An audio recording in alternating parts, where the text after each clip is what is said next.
ইনি কারো উপর হামলা চালায় নাই, কারো মাথায় বাড়িও দেয় নাই, কিন্তু সে জেলখানায়।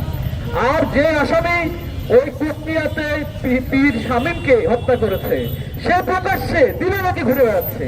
কি এক আশ্চর্যজনক ঘটনা! যারা মত সৃষ্টি করে ইমির উপর হামলা চালালো, তারা প্রকাশ্যে ঘুরে বেড়াচ্ছে। যারা শিক্ষকদের উপর লাঞ্ছনা এবং নিপীড়ন করেছে, তারা প্রকাশ্যে ঘুরে বেড়াচ্ছে।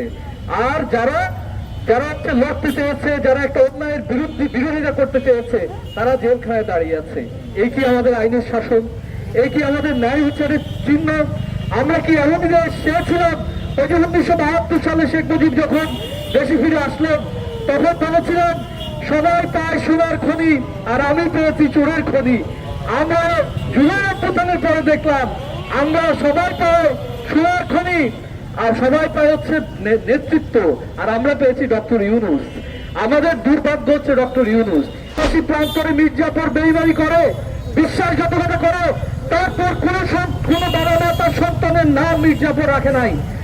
আর আগামী দিনে কোনো না কার সন্তানের নাম ডক্টর ইউনূস রাখবে না, মোহাম্মদ ইউনূস রাখার প্রশ্ন নাই। দেশের সার্বভৌমত্ব এবং স্বায়ত্ত শাসনকে সে তুলে দিয়েছে মার্কিনীদের হাতে। কিসের মাধ্যমে তুলে দিয়েছে? একটা চুক্তির মাধ্যমে। আজকে আপনারা বলছেন গণতান্ত্রিক দেশ, উদারনৈতিকতার দেশ, একই গণতন্ত্র। আমি দেন, কিন্তু তার কাছ থেকে সে অনুমতি দিতে হবে আমার আমেরিকার কাছ থেকে। আমি তোমার কিন্তু কার কাছ থেকে সে অনুমতি দিতে হবে আমার হচ্ছে আমেরিকার কাছ থেকে। এই কি গণতান্ত্রিক বাংলাদেশ? এই কি মুক্তিযুদ্ধের বাংলাদেশ? এই এমন একটা চক্রের মধ্যে আমাদেরকে ফেলে দিয়েছে। আপনারা জানেন সাম্রাজ্যবাদী চুক্তিগুলোর কি ধরনের প্রতিফলন ঘটে। সাম্রাজ্যবাদী চুক্তিকে বাস্তবায়ন করার জন্য তারা প্রতিনিয়ত সরকারের উপর প্রেশার তৈরি করতে থাকে, তারা প্রতিনিয়ত নানাভাবে উস্কানি দিতে থাকে।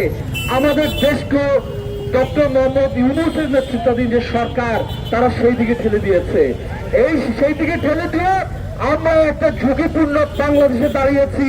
আমরা সেই স্পর্ধা নিয়ে বলার যে সাহস, সেটা আমাদের হারিয়ে যাচ্ছে। বাংলাদেশ সার্বভৌমত্ব এবং স্বায়ত্তশাসিত দেশ এবং একটা স্বাধীন রাষ্ট্র, এই স্পর্ধা নিয়ে কথা বলার যে জায়গা, সেটা আমাদের নষ্ট করে দিয়েছে।